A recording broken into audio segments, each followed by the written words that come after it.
Assalamualaikum warahmatullahi wabarakatuh. Waalaikumsalam warahmatullahi wabarakatuh. Alhamdulillahi rabbil alamin. Hamdan yuwafi ni'amahu wa yukafi mazidah. Ya Rabbana lakal hamdu kama yanbaghi li jalali wajhika wa 'azimi sultanik. Allahumma anta rabbi la ilaha illa anta khalaqtani wa ana 'abduka wa ana 'ala ahdika wa wa'dika mastata'tu. A'udzu bika min syarri ma sana'tu. Abu'u laka bi ni'matika 'alayya wa abu'u bi dhanbi faghfir li fa innahu la yaghfiru dhunuba illa anta. Asyhadu an la ilaha illallah wa asyhadu anna Muhammadan abduhu wa rasuluh. Allahumma shalli wa sallim ala khatamil anbiya'i wal mursalin wa ala alihi wa ashabihi wa man da'a ila Allah bi da'watihi wa jahada billahi haqqa jihadihi. Subhanaka la ilma lana illa ma 'allamtana innaka antal alimul hakim. Allahumma anfa'na bima 'allamtana wa 'allimna ma yanfa'una warzuqna 'ilman yanfa'una. Allahumma inna nas'aluka 'ilman nafi'an wa rizqan thayyiban wa 'amalan mutaqabbala. Amma ba'du. Masyaallah muslimin yang salat subuh yang dirahmati Allah Subhanahu wa taala. Alhamdulillah kita bersyukur kepada Allah Subhanahu wa taala. Sampai detik ini Allah berikan sehat, Allah berikan sempat dan juga Allah berikan semangat kepada kita untuk terus melaksanakan kebaikan. Dan itu bagian dari takdir baik Allah Subhanahu wa taala yang harus kita syukuri. Harapannya setelah kita bersyukuri terhadap semua nikmat Allah itu, Allah berikan nikmat-nikmat yang lain yang sama atau bahkan yang lebih besar dari semua yang telah Allah berikan kepada kita. Masyaallah muslimin yang masalah subuh yang dirahmati Allah Subhanahu wa taala, pagi hari ini kita akan melanjutkan kajian kita Riyadhus Shalihin. Kita masuk ke hadis yang sudah cukup banyak, hadis yang ke-57. Masih berkaitan dengan bab as-sidq, bab tentang jujur, bab tentang hal-hal yang berkaitan dengan kejujuran. Kita sudah membahas beberapa yang berkaitan dengan itu. Kita di awal sudah membahas berkaitan dengan kejujuran kita kepada sesama, kejujuran kita dalam beragama dan lain sebagainya. Pagi hari ini kita akan melanjutkan hadis berikutnya. An Abi Thabit wa qila Abi Sa'id wa qila Abi Walid Sahal bin Hunayf wa huwa Badri radhiyallahu anhu anna an-nabiy sallallahu alaihi wasallam qala man sa'ala Allah ta'ala asy-syihadah bi sidqin ballaghahu Allah manasil asy-syuhada wa in mata 'ala firashihi, rawahu Muslim. Hadis ini dari Abu Thabit. Dalam satu riwayat yang lain disebutkan Abu Sa'id, dan dalam riwayat lain pula disebutkan Abu Walid, yaitu Sahal bin Harith radhiyallahu anhu, dan ia menyaksikan peperangan Badar. Kalau ada kalimat Badriyun, bisa saja mereka para sahabat yang mengikuti perang Badar, tapi juga ada dikatakan Badriyun karena memang dari daerah atau dari tempat yang namanya Badri, wilayah Badri. Radhiyallahu anhu, bahwasanya Nabi sallallahu alaihi wasallam bersabda, "Man sa'ala Allah ta'ala asy-syihadati bi sidqin." Siapa saja yang memohon atau meminta kepada Allah Subhanahu wa taala supaya masuk dalam kategori orang syuhada atau supaya dimatikan dalam keadaan syahid, dan permintaannya diminta dengan jujur. Ini yang berkaitan dengan tema kita.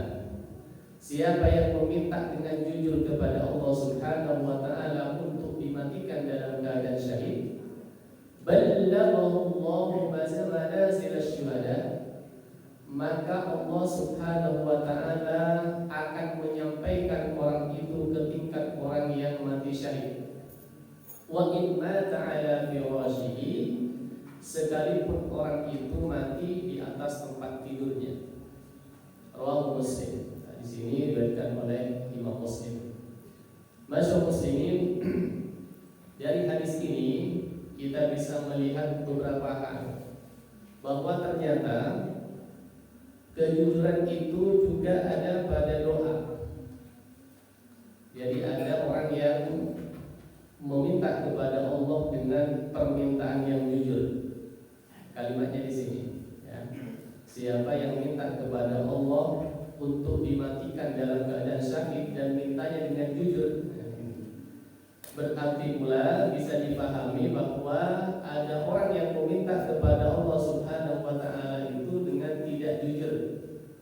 Berarti ada orang yang meminta kepada Allah tidak jujur atau tidak serius mintanya sama Allah itu. Memang secara lisan dia mungkin minta sama Allah, tetapi tidak serius, dianggap tidak serius. Kalau saja orang itu meminta dengan serius, meminta kepada Allah dengan benar, meminta kepada Allah dengan jujur, maka Allah akan memberikan permintaan itu, termasuk ballaghallahu manazilash syuhada. Allah juga akan mengabulkan permintaan syahidnya tadi untuk sampai pada tingkat syuhada pada saat dia meninggalnya. Sekalipun ya, wa imma ta'ala firashihi, sekalipun sebenarnya meninggalnya dia di atas tempat tidurnya.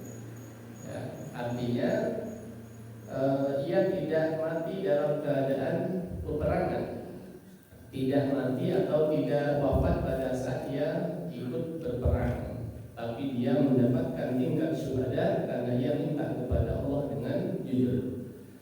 Masyaallah muslimin, ada beberapa pesan hadis berkaitan dengan ini. Yang pertama, keharusan melibatkan Allah Subhanahu wa Ta'ala dalam setiap keinginan. Apapun yang kita inginkan dalam hidup ini, kita pastikan melibatkan Allah Subhanahu wa Ta'ala. Dan bahkan sekalipun pekerjaan itu sangat mudah untuk kita laksanakan. Karena apa? Karena sebenarnya sama sekali kita tidak bisa melakukan apapun dalam hidup ini tanpa izin Allah Subhanahu wa Ta'ala. Tidak akan bisa melakukan apapun tanpa direstui oleh Allah Subhanahu wa Ta'ala. Karena itu ada zikir yang sering kita ucapkan, la haula wala quwwata illa billah. Apalagi hal-hal yang sifatnya istimewa, sifatnya yang luar biasa, sifatnya yang memang kita tidak punya kemampuan di situ. Ya, hal yang remeh saja kita harus melibatkan Allah, kita harus minta sama Allah Subhanahu wa Ta'ala. Ya, bahkan ada di dalam salah satu hadis, ya, Allah Subhanahu wa Ta'ala menyampaikan hadisnya agak panjang itu, yang diawali dengan inni haramtu dzulma ala nafsi wa ja'altuhu muharraman bainakum.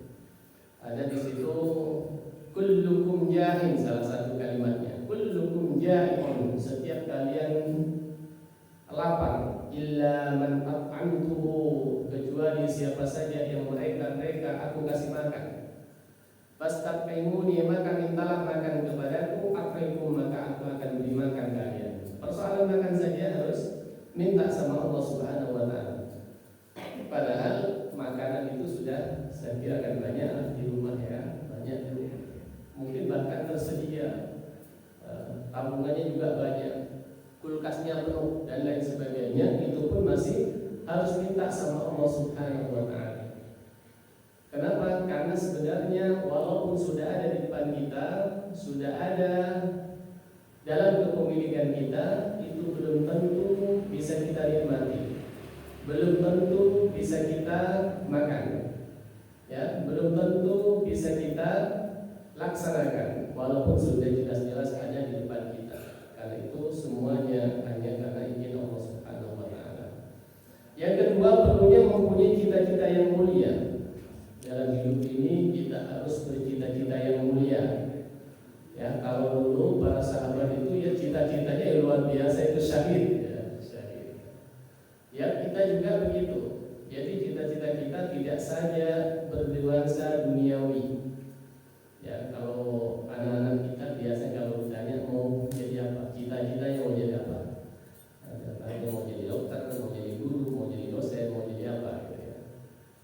Jarang sekali yang bercita-cita yang nuansanya ukhrawi, yang bercita-cita yang nuansanya akhirat. Bagi kita dianjurkan untuk mempunyai cita-cita yang mulia. Cita-cita yang mulia khususnya nanti berkaitan berkaitan dengan kehidupan akhirat. Ya, paling tidak kita bercita-cita husnul khotimah, itu paling tidak ya, bercita-cita husnul khotimah.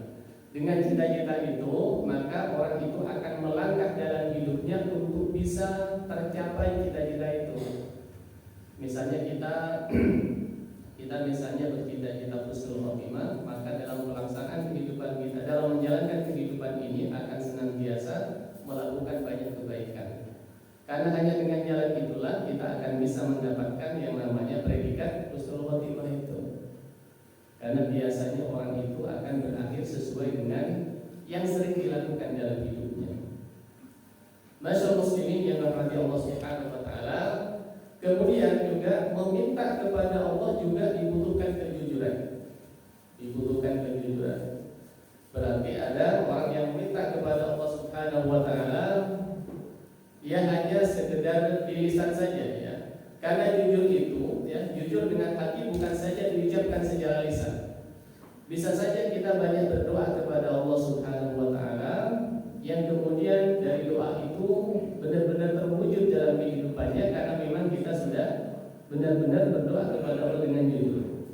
Tapi juga banyak permintaan kita kepada Allah Subhanahu wa taala yang saya kira belum terwujud ya. Belum didapatkan. Nah, bisa saja karena permintaan kita kepada Allah itu cukup di lisan saja. Hanya di lisan kita minta sama Allah. Bahkan yang paling parah itu kadang-kadang kita minta sama Allah tanpa tahu apa yang diminta. Sering kan kita ini meminta kepada Allah tanpa tahu apa yang diminta. Karena mintanya pakai bahasa Arab gitu ya. Kemudian kita tidak paham apa maksud dari permintaan itu. Makanya ada biasanya itu kalau pas sholat pada saat doa misalnya ya, pada doa bersama-sama akan ada yang berdoa, ada yang memimpin doa. Kan kita kadang-kadang hanya mengaminkan, amin. Apa yang diminta kadang tidak tahu, yang penting amin saja.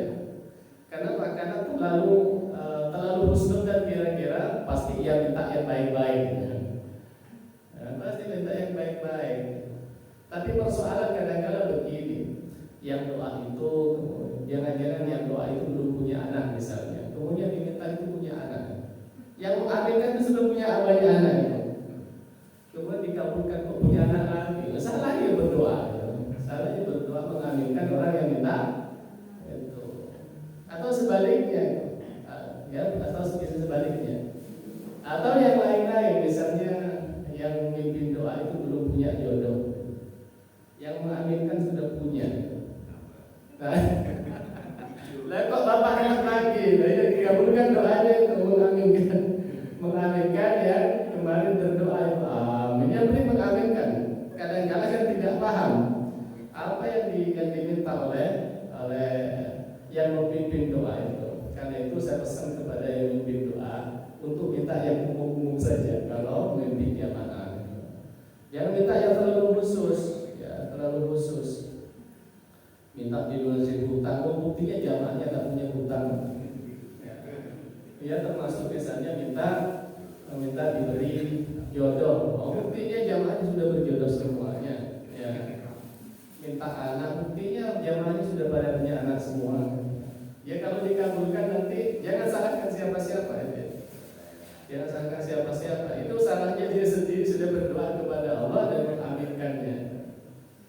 Ya untungnya yang berdoa itu bukan orang yang apa namanya orang wali misalnya. Berdoanya itu bisa aneh-aneh. Bisa berdoa seperti yang diminta oleh Nabi. Ya Allah hidupkan saya dalam keadaan miskin. Amin. Misalnya. Berani tidak mengaminkan itu. Ya. Karena itu kalau mengaminkan dia bisa pikir-pikir. Oh ini nggak sesuai dengan permintaan saya. Amin saja. Gitu. Masyaallah muslimin yang dirahmati Allah Subhanahu wa taala, kadang-kadang kita ini berdoa tidak paham dengan yang kita minta. Kadang-kadang terjadi karena permintaan kita ada yang menggunakan bahasa Arab. Termasuk dalam sholat. Dalam sholat itu kan semuanya adalah permintaan. Hampir semuanya itu adalah doa kepada Allah Subhanahu wa taala. Yang itu ketika kita minta dengan jujur kepada Allah Subhanahu wa taala, maka saat itu kepada kita. Masyaallah muslimin yang rahmati Allah Subhanahu wa taala, keinginan yang kuat adalah melibatkan lahir batin akan mudah untuk terwujud. Jadi doa, masyaallah muslimin, doa itu sebenarnya bagian dari perjalanan apa yang menjadi keinginan kita dan yang telah dan akan kita laksanakan dalam kehidupan. Misalnya kita berdoa agar Allah memberikan ilmu kepada kita, maka sebenarnya kita setelah menjalankan dan atau menjalankan ikhtiar untuk banyak belajar.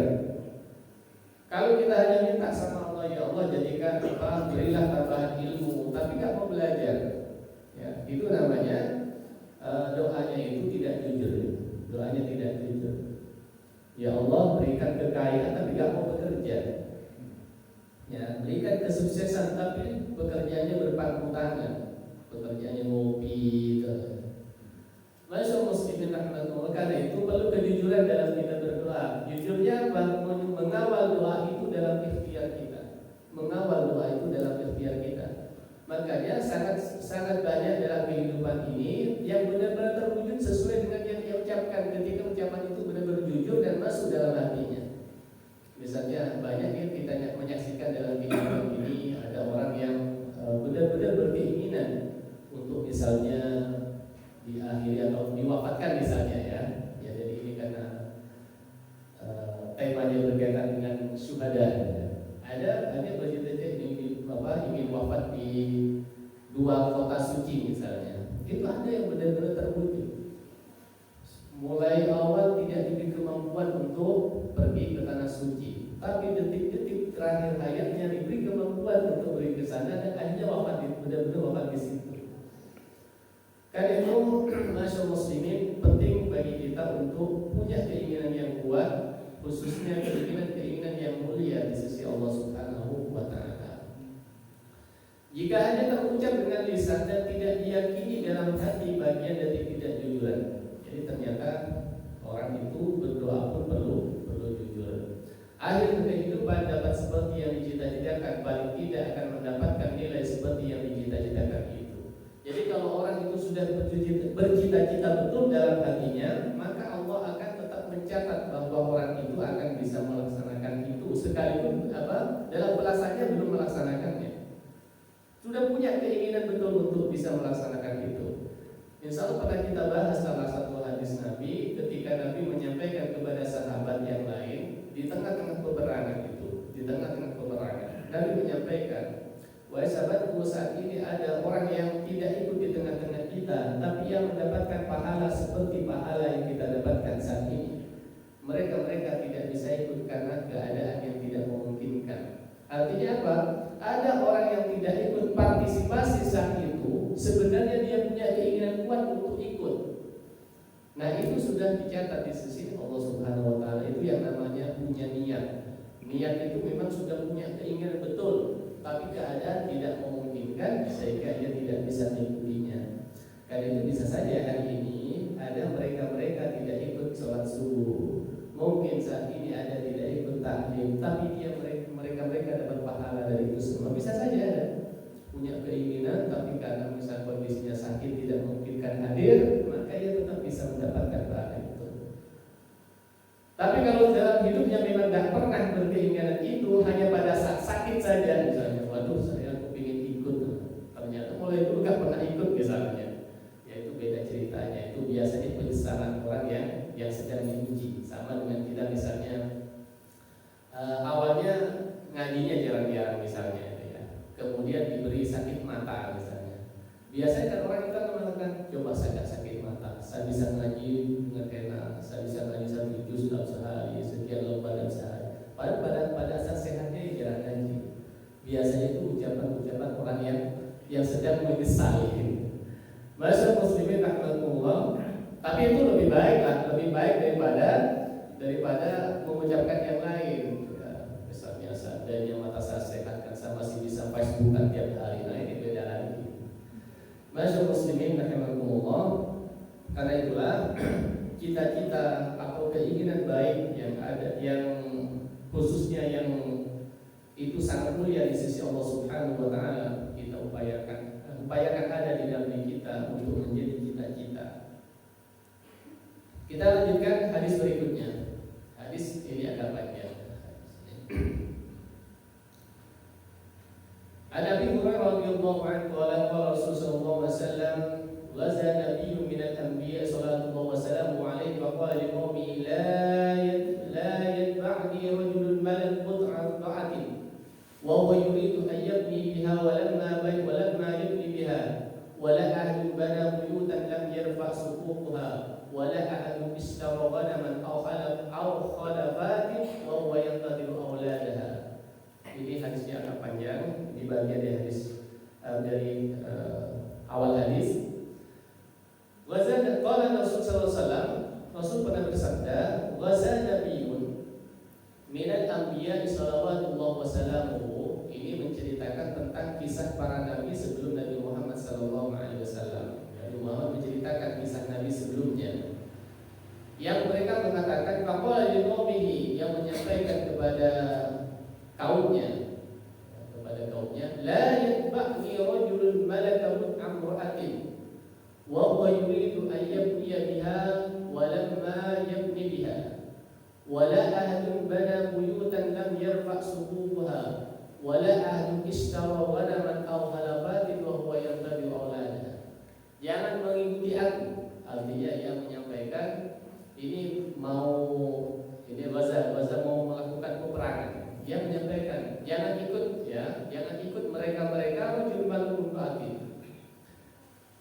mereka yang manten baru dan usah ikut. Kemudian yang kedua, mereka yang masih baru mendirikan rumah dan rumahnya belum selesai. Kalau di sini lam yarfa' suquqaha, tingkat atapnya belum selesai. Juga tidak usah ikut dalam peperangan mereka yang membeli domba yang sedang puting dan dia sedang menunggu kelahiran kelahiran dombanya itu. Masyaallah muslimin rahimakumullah, ini ada banyak pesan hadis di awal ini. Wazan Nabi, pada saat itu ada peperangan. Peperangan itu butuh fokus. Peperangan itu tentu dalam kalau kita kontekstualisasikan saat ini, tidak selalu peperangan menghadapi musuh secara langsung. Tapi perjuangan demi perjuangan dalam kehidupan ini kan selalu ada. Maka ketika kita menghadapi perjuangan, maka dalam hadis ini siapa-siapa yang masih mempunyai kesibukan yang luar biasa semacam ini, maka kalau dari Nabi menyampaikan dia tidak usah ikut dalam peperangan itu. Tidak usah ikut. Kenapa seperti itu, masyaallah muslimin? Orang-orang yang semacam ini, ini tidak akan fokus. Ini tidak boleh kita artikan secara tekstual. Bukan berarti saya manten baru berarti tidak usah ikut berjuang. Bukan begitu. Bukan. Rumah saya belum selesai berarti saya tidak usah ikut berjuang. Bukan begitu juga. Ini tidak bisa diartikan secara tekstual. Tapi pesan hadis ini, masyaallah muslimin, sesuatu yang penting dalam kehidupan ini tidak bisa disambi dalam pengertian kita, tidak bisa disambi. Itu harus fokus. Kalau orang itu masih terlalu sibuk dengan urusan pribadinya, masih sangat sibuk dengan urusan pribadinya, kemudian mau mengurus umat, umat gak akan jadi. Karena itu butuh fokus. Sehingga disebutkan kalau masih sibuk ngurusi keluarga, terlalu sibuk ngurusi keluarganya, terlalu sibuk ngurusi hartanya, terlalu sibuk ngurusi kendaraannya dan lain sebagainya, itu nanti tidak akan fokus dalam berjuang, tidak akan fokus. Melangkah sedikit kepikiran yang belakang, baru jangan-jangan akhirnya tidak bisa menjalankan tugas dengan sebaik-baiknya. Dan ini banyak dalam kehidupan kita, banyak sekali diberi amanah tertentu yang itu diamanai untuk mengurusi umat, terbengkalai. Kenapa? Karena terlalu sibuk dengan urusan pribadinya. Bukan tidak boleh urusan pribadi itu, bukan tidak boleh, tapi upayakan proporsional. Kalau kita sedang menjalankan tugas umat, maka kita tetap harus fokus di situ. Tidak sampai di tengah-tengah menjalankan kita langkah kemudian kita misalnya dikit-dikit pulang, itu kan akan membuat pejuang-pejuang yang lainnya lemah. Ya paling tidak kita ini ikut serta partisipasi untuk memberikan semangat, walaupun kita ini tidak langsung terjun untuk melakukan apa yang dilakukan oleh pejuang-pejuang yang lainnya. Kan banyak perjuangan dalam hidup ini kan banyak. Ngurusi masjid saja itu perjuangan, ngurusi masjid perjuangan, ngurusi masyarakat itu perjuangan, jadi RT itu perjuangan.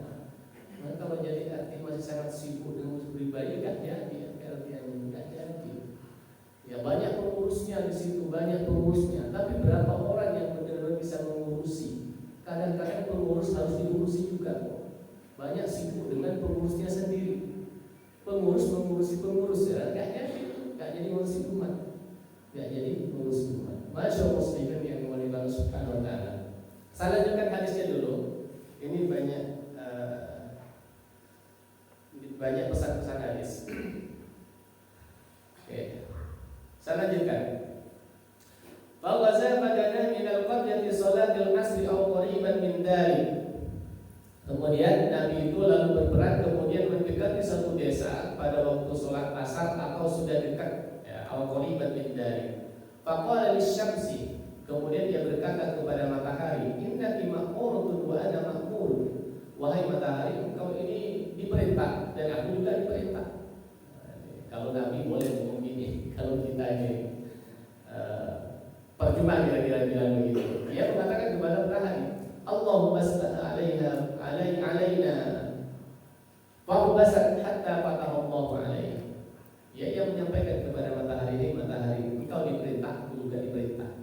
Kemudian dia minta sama Allah, ya Allah, tahanlah jalan matahari itu di atas kita. Kemudian matahari itu tertahan jalannya sehingga Allah berikan kemenangan kepada Nabi yang bersangkutan. Jadi ini kelas tinggi ya, sama-sama menyampaikan, sama-sama hamba ya. Karena sudah waktunya sore, kalau malam itu kan peperangan jelas tidak efektif. Kalau sudah waktunya malam hari, ia minta kepada Allah agar dihentikan dulu matahari itu berjalan. Ya, ia menyampaikan dulu kepada matahari, matahari, kau juga diperintah, kami juga diperintah. Kalau kita ini walaupun mau ngomong berapa kali kayaknya ya tidak bisa juga. Tapi memang ada hal penting yang bisa kita ambil dari pelajaran itu. Salahnya dulu. Fajr ma'al wanahi, fajr ya'ni an-nar ta'kuluha falam tab'anha. Kemudian beliau mengumpulkan banyak harta rampasan. Kemudian datanglah, yang dimaksud datang adalah api untuk makan harta rampasan tadi, tapi ia tidak suka memakannya. Berarti dia mengalami kemenangan Nabi itu. Kemenangan, kemudian dikumpulkan ghanimah atau harta rampasan pertama itu. Kemudian datanglah api untuk memakannya. Karena pada saat itu masyarakat muslimin diharapkan ya, untuk nabi-nabi sebelumnya harta rampasan perang itu diharapkan untuk dimanfaatkan. Jadi pada saat itu ketika ghanimah terkumpul, kemudian api datang untuk membakarnya. Kemudian dia tidak mau membakar itu, api tidak mau membakar, tidak sampai bakar ghanimah tadi itu. Faqala, kemudian Nabi berkata, Nabi pada saat itu berkata, inna fi qululan bal yurahni man kulli qiblatin rajulun falsafat yad rajulin biyadihi faqala fiikum al-ulal. Jadi istilahnya dibaiat ya. Nabi berkata, sesungguhnya di kalangan engkau semua itu ada yang menyembunyikan harta rampasan. Maka dari itu hendaklah berbaiat kepadaku dengan jalan berjabat tangan. Dan setiap kabilah seorang lelaki, lalu ada seorang lelaki yang lekat tangannya itu dengan tangan Nabi tersebut. Jadi karena api tidak mau makan harta rampasan itu, berarti harta rampasan itu belum lengkap itu. Ada yang disembunyikan. Karena ada yang disembunyikan, Nabi ini untuk mengetahui dengan jalan dibaiat masing-masing kabilah, ketua kabilahnya dibaiat semuanya, bahwa di baiatnya itu mengatakan bahwa tidak menyembunyikan. Ternyata ada dari salah satu kabilah yang tangannya lengket, gitu, tangannya lengket. Nah, kemudian Nabi yang bersangkutan mengatakan berarti dari golonganmu yang menyembunyikan. Gitu. Tapi ini tidak jadi contoh kita karena kita nggak punya di situ ya. Artinya misalnya ada kehilangan warganya di baiat, nggak ada tangan yang lengket itu, nggak ada. Nah ini sejarah ya, sejarah Nabi sebelumnya. Kemudian dari kabilah dari satu orang yang tadi tangannya lengket itu, kemudian oleh Nabi yang bersangkutan itu payubak ini kibaladuka. Jadi kabilahmu itu semuanya berbaiat. Jadi ini apa namanya? Ini tahulah kalau ada beberapa kelompok ya.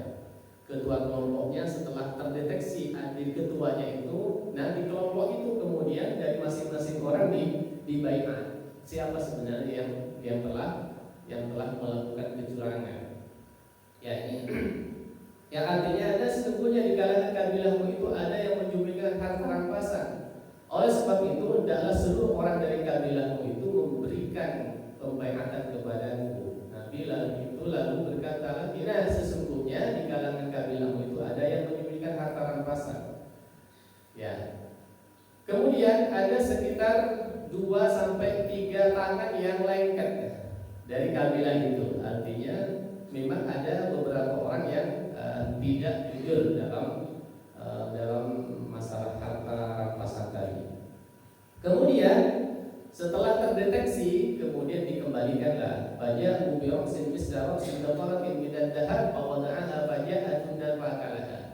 Mereka lalu mendatangkan sebuah kepala sebesar kepala lembu, ya, dari yang terbuat dari emas yang besar sebesar kepalanya sapi. Itu yang disembunyikan. Lalu letakkan benda tersebut, kemudian datanglah api terus memakannya semua harta rampasan. Berarti harta rampasan sudah benar-benar lengkap, kemudian api itu memakannya, membakarnya. Falam tahulu lana li ahadin qablana. Oleh sebab itu memang tidak halal harta rampasan itu untuk siapapun umat sebelum kita. Kalau ini Nabi yang menyampaikan, Nabi Muhammad menyampaikan bahwa harta rampasan sebelum Nabi Muhammad itu tidak halal.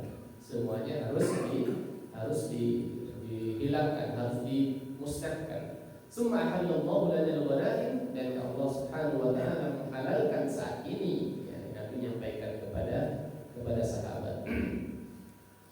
Masa muslimin yang rahmat Allah Subhanahu wa taala, ada banyak pesan hadis di sini ya. Mudah-mudahan nanti bisa cukup waktunya, saya percepat dikit. Baik. Pesan hadis yang pertama, ya, urusan penting harus fokus dan serius. Ya, urusan penting harus fokus dan serius.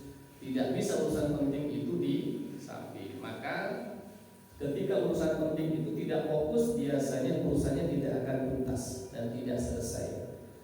Tidak boleh diserahkan kepada orang yang tidak bisa fokus. Ya, tadi kan gambaran di awal itu orang yang manten baru gitu ya. Itu kan gambaran saja, bukan berarti saat ini yang manten baru gak fokus, masih banyak yang fokus. Buktinya ada sahabat Nabi yang ikut perang itu, yang manten baru itu, yang disebut dengan wasilil malaikat, orang yang dimandikan malaikat.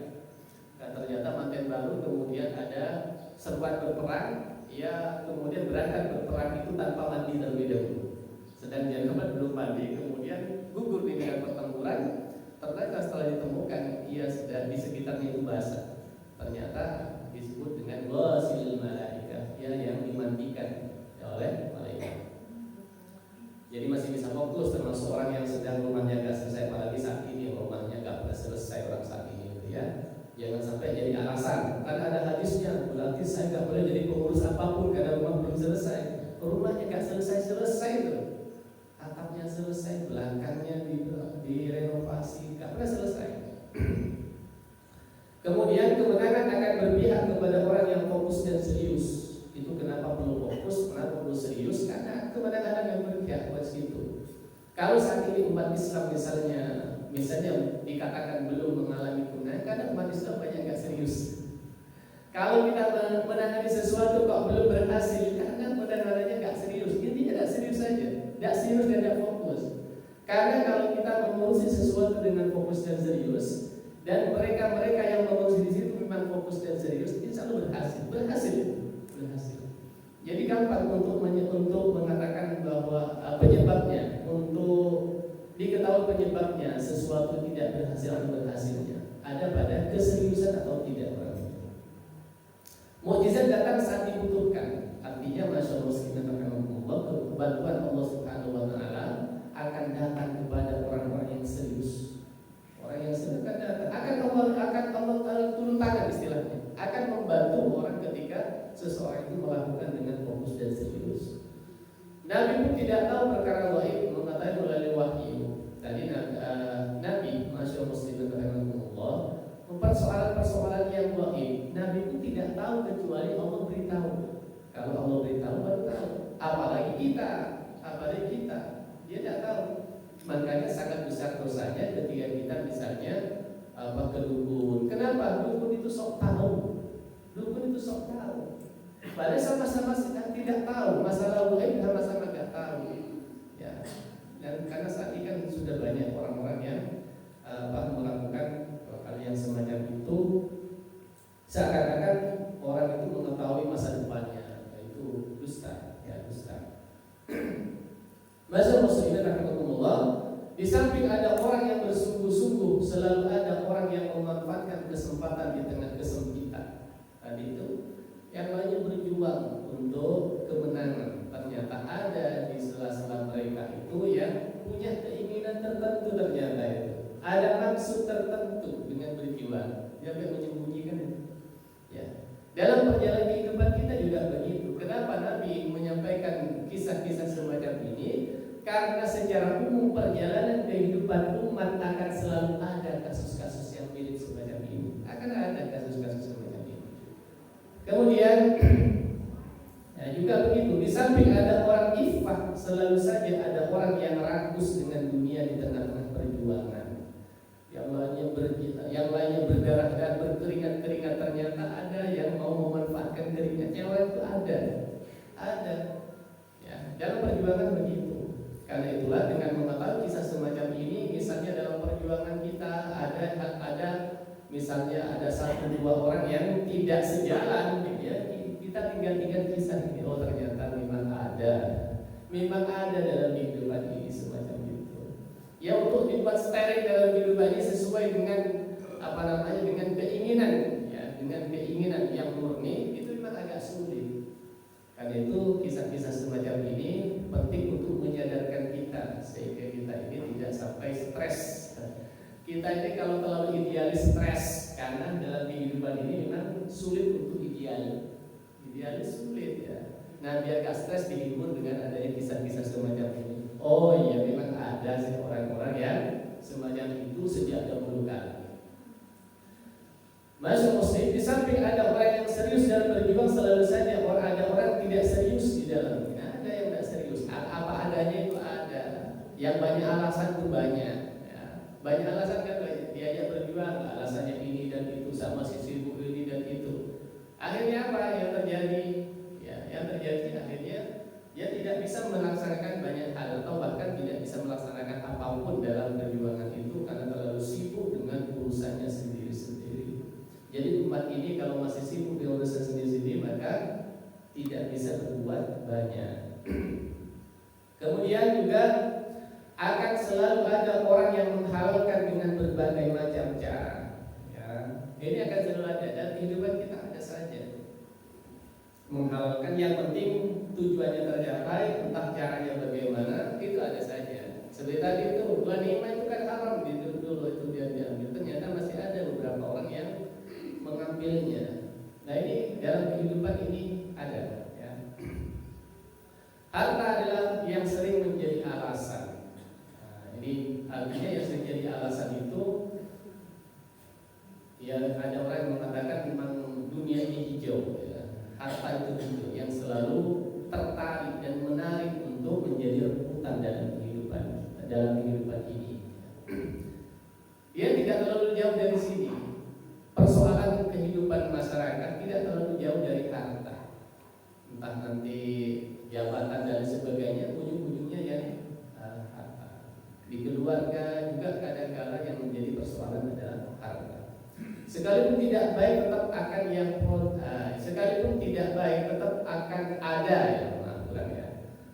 Artinya masyarakat muslimin di tengah-tengah kehidupan ini ada saja orang itu sekalipun telah jelas-jelas melakukan yang tidak baik, ada saja pendukungnya,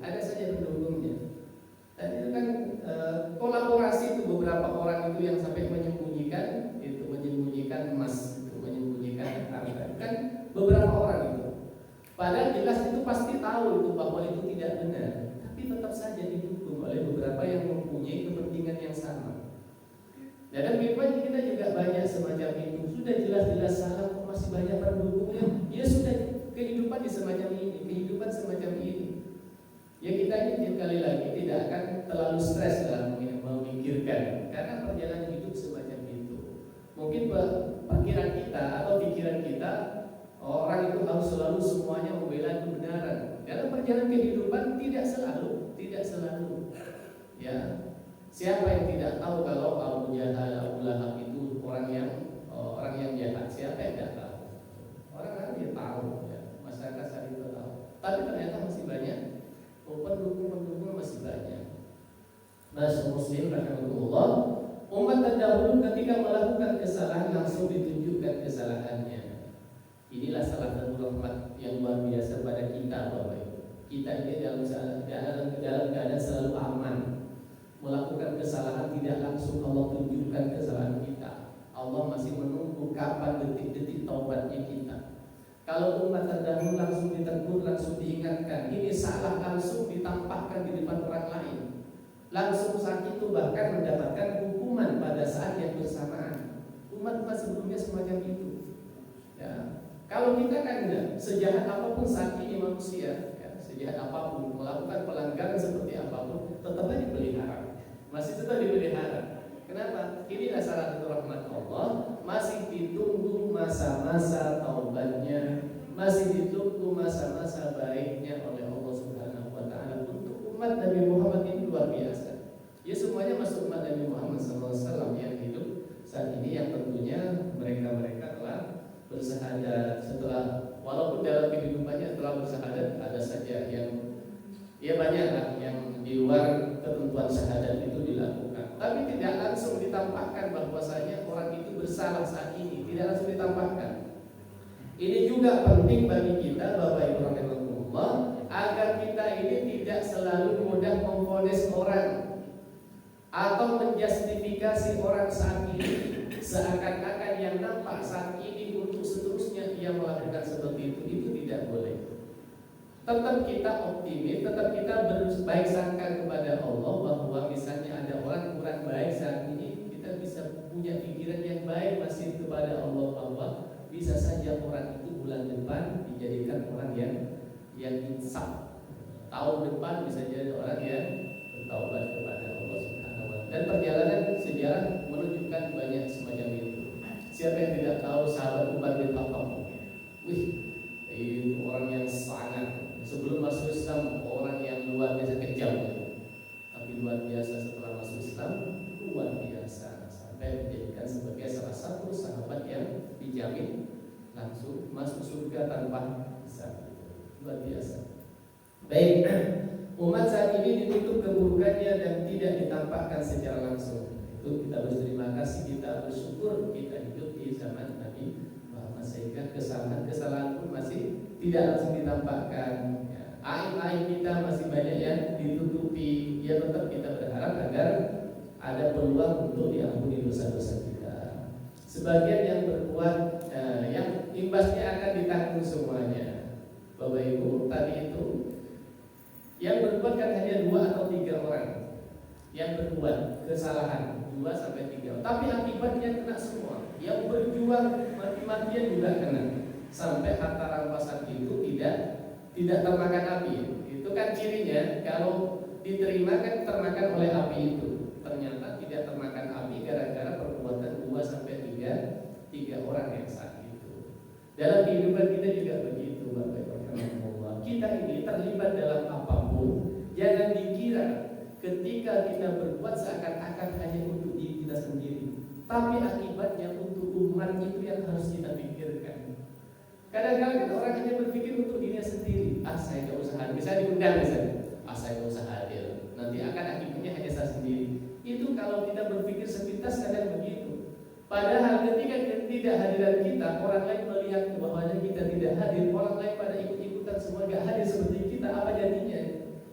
Karena itu kita berpikir dalam kehidupan ini bukan hanya untuk kehidupan diri kita, tapi kita berpikir lebih luas bahwa tindakan kita, apapun yang kita lakukan itu ada efeknya dengan umat, ada imbasnya dengan umat secara umum, sehingga tindakan kita dan tidak mudah untuk menentukan ketika hal itu kurang baik.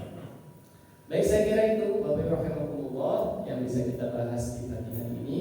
Mudah-mudahan menginspirasi kita semuanya dan mudah-mudahan bermanfaat. Sudah berbunyi tanda waktu untuk diakhiri. Kita akhiri bersama-sama dengan majlis. Subhanallahumma wa bihamdika asyhadu an la ilaha illa anta astaghfiruka wa atubu ilaik. Assalamualaikum warahmatullahi wabarakatuh. Waalaikumsalam.